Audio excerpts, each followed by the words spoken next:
Coming up on Connecticut Game Week, it's been a month since we've heard from Geno Auriemma, but this week he put a bow on his confrontation with Dawn Staley and gave us a glimpse into what the summer could look like for the Huskies. We'll find out what he had to say. And we're also going to shed a light on the new guy, Jason Candle, and talk all things football and, of course, the challenges that come with rebuilding a program that's sustained recent success and looks to continue their winning ways. And we'll hear from UConn legend Jen Rizzotti, president of the Connecticut Sun, as the team prepares for its final season in the Nutmeg State. Connecticut Game Week starts right now.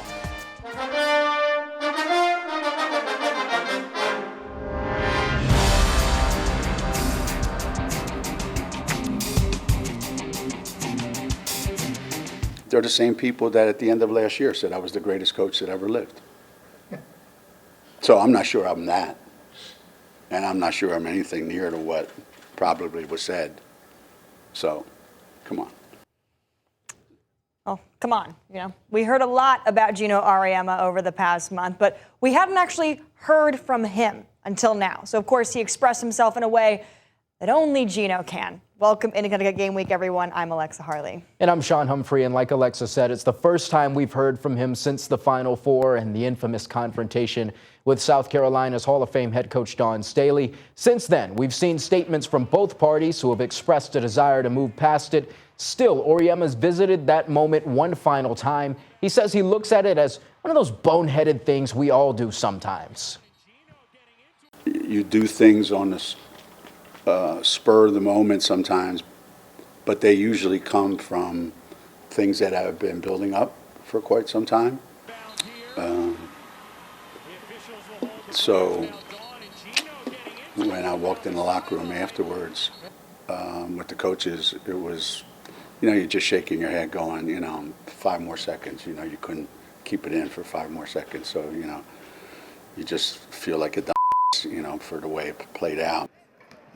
Auriemma spoke for just under an hour this week, and he dedicated part of his time to speaking about AP Player of the Year Sarah Strong. He says she dealt with some inflammation during the tournament, something that limited her in practices. Now he says Strong is in a unique spot. Instead of having to grind through the summer, she normally plays 3-on-3 basketball for Team USA. Her offseason will be focused on rest and getting healthy for next season. The plan for her this summer is to do as little as possible.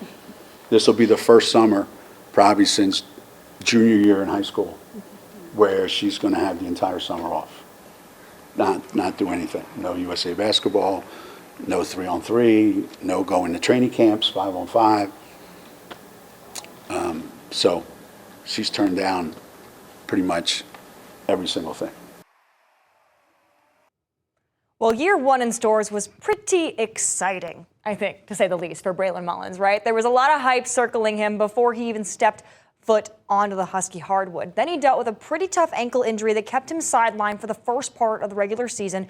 He eventually made his debut in November. And his season was one of hot streaks and then some lulls. He had some nights in the paint where he was absolutely unstoppable, especially from the three, and then some others where he just struggled to finish at the rim. But he's a freshman, he's young, and perhaps no moment was as big for the young Husky than that game-winning triple from the half-court logo in D.C. to take down Duke in the Elite Eight. I mean, in some ways, that shot changed his life. And the Indiana sensation is staying in stores for year two, and he's now had a bit of time to reflect on what he wants to improve on next year.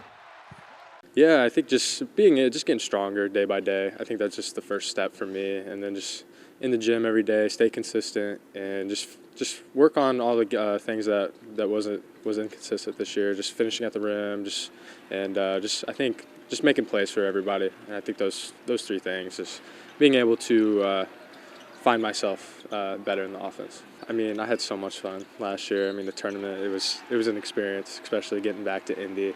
So grateful for it, and it was a blessing. But I mean, it's just we didn't get the ultimate goal, and that's something that is just like you want to strive for, and it builds a little fire in you. So I think just working as hard as possible to get back to that same spot. And next week, we're going to hear from some more Huskies who are returning to UConn for the 2026-2027 season.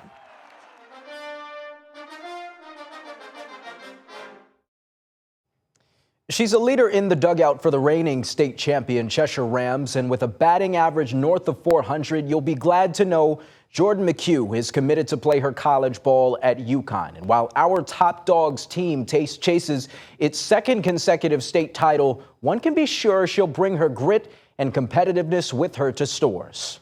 On the softball diamond, Cheshire's Jordan McHugh is as intense as they come. She just plays fast. This future Husky knows hustle. I watched her stretch a shallow fly ball into a double, then slide headfirst into third base. And while the people around her make note of her competitiveness, she says it's business as usual. I mean, it's going to sound probably like cliche, but we always practice hard. We're always practicing like we're playing. So when we come into the game, it's almost like the same atmosphere. It's no surprise competitiveness is the standard in Cheshire. The Rams, the reigning state champions, are Connecticut's #1 ranked team.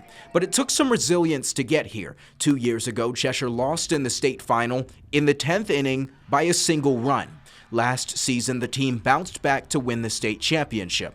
Now, McHugh says having one more chance to do it again drives the group. I think just knowing it's our last year together, and we've been on both sides of the stick, winning and losing. So we definitely want to continue to win, especially I know I just said it, but it's our last year here. We know it's our final shot, so that's a lot of motivation. In her time at Cheshire, McHugh has become a player to remember, not just for her on-field accolades, but by setting an example for all other Rams. When I'm not around Jordan, I talk about Jordan a lot. And one of the things I talk about is, our culture is our #1 thing that is important to us, our dynamic, how they treat one another and how they feel.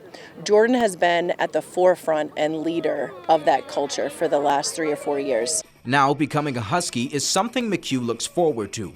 And not just because the Rams won the state title at Burrell Family Field. For her, it's the chance to grow as a player while staying in Connecticut. When I was looking at schools, I really wanted to stay close to home, so that's a big thing for me. I'm really happy that I'm close to home. And then I just think that the environment that they play in and their coaching style and the coaching staff, I just think it's something that's going to work really well for me, and I'm excited to be able to spend my next 4 years there, and I think it's going to be a good fit. And coming up, I'm going to take you out to Storrs for a little recon, a little insight into UConn football head coach Jason Candle and what these last couple of months of chaos have been like taking over the Huskies program. I'm Kevin Ferry. When it counts, you need a top dog on your side. That's Ferry Law, proud sponsor of Connecticut Game Week's Top Dog.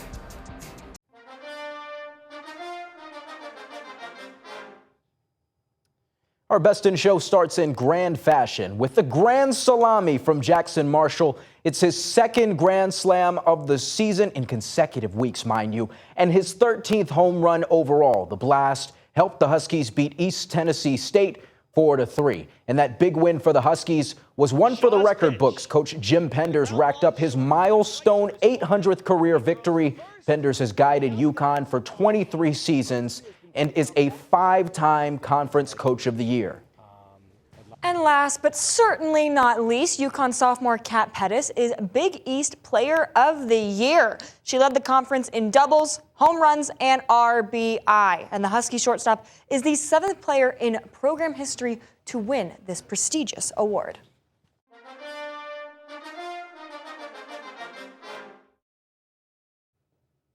Well, April showers bring May flowers, but there's not really any saying for the month of August. But it will bring college football back to Connecticut, and this season will be the first for UConn head coach Jason Candle, and I caught up with him to talk about the chaos of taking over a program, how he defines success in year one, and what Coach Candle likes to do when the headset is hung up for the day. All right, Coach, thanks so much for joining us. It's been a minute since we've seen you back in January, and then, of course, the spring game a couple of weeks ago. Just what have these first couple of months in Storrs kind of been like for you in transitioning to taking over the Huskies program? I mean, obviously an exciting transition. A lot of moving parts, as we all know. But I think our players and our staff have been unbelievable. They've been very consistent in their approach. They've done everything we've asked them to do. Spring ball ended up on a good note, and what you're looking for in spring football is just a baseline of your scheme, your fundamentals, and all three phases. And I think our players have really grasped that. Now we got to turn our focus and our transition here to the summer and, have a really good summer and hopefully a good fall camp so we can have a great year. You built a lot of consistency during your time at Toledo. When you're taking over a program like UConn, what are some of those first steps to establishing a foundation? Well, I think it's just a different time in college football. Everybody's trying to acquire as much talent as you can in a small amount of time, and ultimately play the greatest team game. Right? This is not an individual sport, and you hit a bad shot in tennis or you hit a bad shot in golf. You smack your hip and talk to yourself a little bit, and you go fix it and you do it again. But in this one, if that happens, you're affecting 10 other players and a lot of people on your team in a negative way. So. I think the key thing is just trying to build continuity, build trust, build team, and we can't lose sight of that in today's world. And even though there's different rules of engagement of how things are being put together, the objective still remains the same. You got to go win the game on Saturdays. So there's only one way to do that, and that's to be a connected team and to trust one another and really know what your teammates are doing and know where your help is in every play. And we're actively working hard to get that done. Coaches get evaluated by wins and losses. That's kind of the name of the game. But how do you define success in the first year taking over a program that's kind of in a rebuild? How will you evaluate this season when it comes to success outside of the results in the win and loss column? Well, I think the easy thing to do is to get caught up in wins and losses, right? And I understand that coaches get judged that way. That's part of the business. And but we're not going to judge our players that way. We want to see who these guys are 10, 12, 15 years down the road from now, and we'll judge them on and how productive they are in society, what kind of husbands they are, what kind of fathers they are, and when the cleats come off, like who they become. Because in this sport, that's going to happen for all of us, right? Somebody's going to tell us that we're not good enough to play anymore. And in the moment, living in the moment, how do you judge success? I mean, we just got to buy into the process of what that is. And the world doesn't want to hear it. Social media doesn't work this way. Life doesn't work this way in today's society. You want to make a decision and you want an instant outcome. I think football is the long game. It is not instant gratification. It is not immediate success or failure.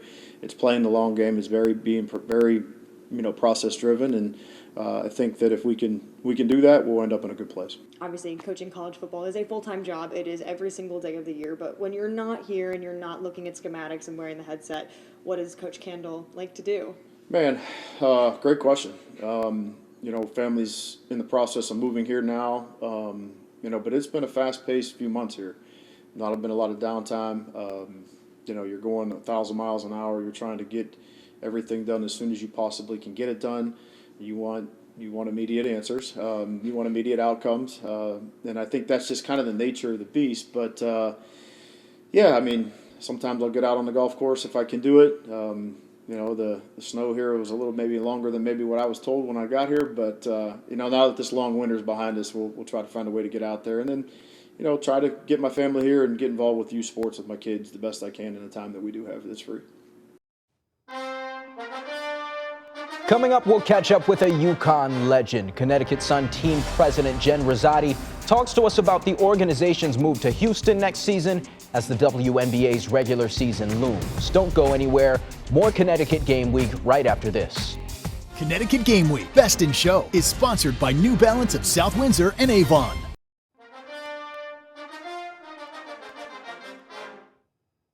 As one of the most important players in UConn women's basketball history, Jen Rizzotti's resume speaks for itself. She was a national champion and an All-American in 1995 and the AP Player of the Year in '96. She went on to play in a WNBA that was in its infancy. Now she's president of a Connecticut Sun team that's set to leave the state after this season. We recently caught up with the Women's Basketball Hall of Famer. Here's part of that conversation. I wanted to ask what the past month has been like for you. Just a lot of moving and shaking. Obviously, a lot of interviews have focused on the move to Houston as well. So just what's it been like for you preparing for the season and also kind of dealing with the fallout from, the relocation? Well, the first hurdle we had to overcome was getting the CBA signed, negotiated and signed, so we were sure that we were having a season. And, the announcement on the team sale was also, being delayed by the CBA getting finalized. So that was a little bit of a stressful time period, knowing what was coming and, being prepared for it, but also being aware of what that emotion would be like from our fans and from the state. So, it was certainly a stressful time.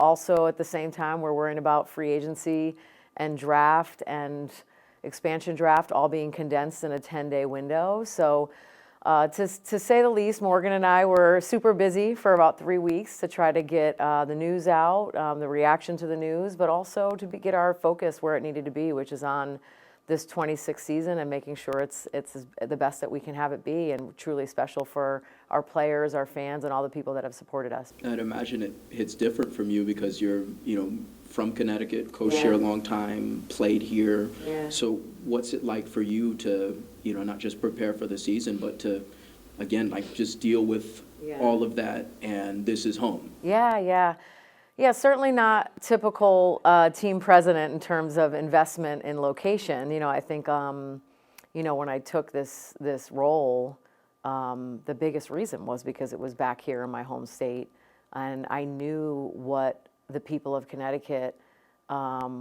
would, do in order to support the WNBA and to support the Connecticut Sun. We've got a super passionate fan base, and one that has been very invested in the Connecticut Sun for decades. And for me, growing up in the state, having played at UConn and having the knowledge of what a team like this means to our fans, made that ultimate decision really, really hard. I'm not sure everybody realizes that it's as emotional for me and my staff as it is for them as fans. So yeah, it hits a little bit different. It was a little bit of a gut punch, even though I knew it was coming, but I think we've worked really hard to turn our attention to the upcoming season. We've got players to serve, we've got fans to serve, and we don't want to do a disservice to anybody that's going to come out and support us this year.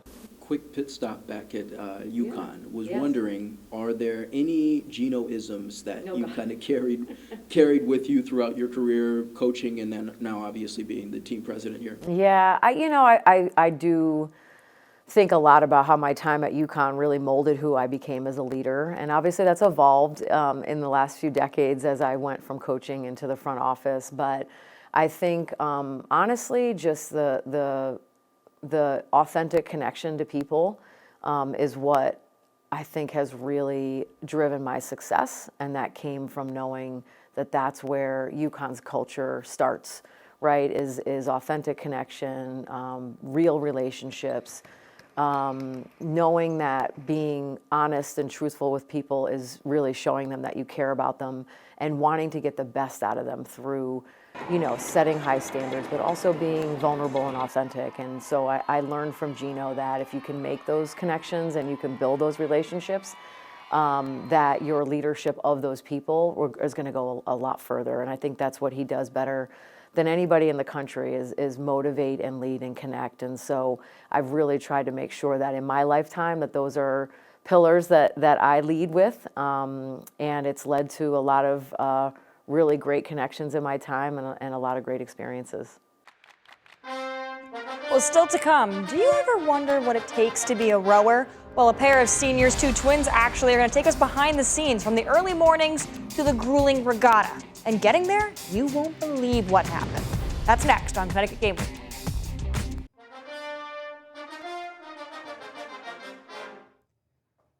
Welcome back to Connecticut Game Week. It's time now to check out what's in stores. And this week we went from stores to Worcester, Mass. as the women's rowing team took us behind the scenes for their road trip. Twin seniors Dasha and Nadia Potapov showed us all the hard work and misadventures that go into preparing for a regatta. Hi, I'm Dasha. And I'm Nadia. We are seniors on the UConn women's rowing team. Come with us behind the scenes for a race weekend on our team. So we are currently heading down to the bus. It's time. Hi, I'm Liv. I'm roommates with Nadia and Dasha, and we're currently on our way to, We're currently on our way to Worcester, Massachusetts. We have a race there tomorrow morning. So the bus did just break down, so. So the bus is not going to be moving for another 45 minutes. At least we're at a rest stop. So we're going to get McDonald's and watch the Kentucky Derby inside. Okay, so we finally made it to the hotel. A little bit later than intended, but we survived. And we're here. We're having a great time. And now we're going to bed soon so we can wake up bright and early for our racing. Good morning. We're having breakfast with the team. Good morning. We are racing at 9 o'clock. But we have to eat a couple hours before just to let everything, digest. And we have a new bus. Look at that. Oh my gosh. Okay, we're here at Regatta Point. We are rigging the boat right now. And we are getting ready to race. Hello, everyone. We're excited to get on the water. Hi, vlog. Hi. We just finished our race. Didn't go exactly as expected. We got last, but that's okay. This afternoon we're racing BC and Holy Cross. Okay, we're back and we've changed into clothes for our next race, but we have like 3 hours until we have to be back at the course. So Clara's over there. Hi. So we're taking a nap. The coaches have brought our lunch. We've been looking forward to this all morning. Look at the size of these sandwiches. I can't even put my, it's bigger than my hand. Like, all right, we're about to warm up for our second race on the ergs. So excited. It's a much needed warm up because though it is a little warmer than it has been, it is still freezing. Preparing to get on the water. We're a little concerned by how windy it is because we have like 25-mile-an-hour gusts, but we're gonna go out there, we're gonna give it our best, and we'll let you know. We'll let you know how it goes. Yeah! Okay, Hi, squad. second race is done. Went a lot better. So much better. We have smiles on our faces this time. Yay! We got second place. We're finishing the race day off with some sunshine. I know, finally so nice. the sun came out. And I am so happy I get to keep all this water. Woo! Thank you so much for coming along with us. We hope you enjoyed a little sneak peek behind the scenes. All right, happening this weekend, the baseball team's got a big 3-game series at Seton Hall. The Huskies are just a game back of both Creighton and St. John's in the Big East standings. This is a chance to make up some much-needed ground. The Pirates are last in the conference with a 2-13 record. The series will wrap up on Sunday at noon. Big baseball weekend, obviously softball as well on the horizon. We'll talk about that probably next week as well. And we also learned that they're expanding the bracket to 76 teams in the NCAA tournament. It's crazy, and quick congratulations to UConn legend Tina Charles, who announced her retirement this week as well. Happy trails, as they used to say on, what is that, pardon the interruption? That is the one. There we go. All right, we'll catch you next week.